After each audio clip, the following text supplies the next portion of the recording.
আমাদের রান্নার কাজ গোস্ত কষানোর পরে চাউল ছাড়া হচ্ছে, একসঙ্গে মিক্সড করে বিরিয়ানি রান্না হবে। সাদা বিরিয়ানি তেহেরি রান্না হবে। ঘরোয়াভাবে আমরা পিকনিক খাইছি, সেই রান্নাটুকু বাকি ছিল, সেটা আমরা দেখাচ্ছি আপনাদের।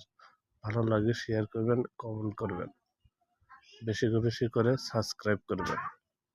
ধন্যবাদ সবাইকে।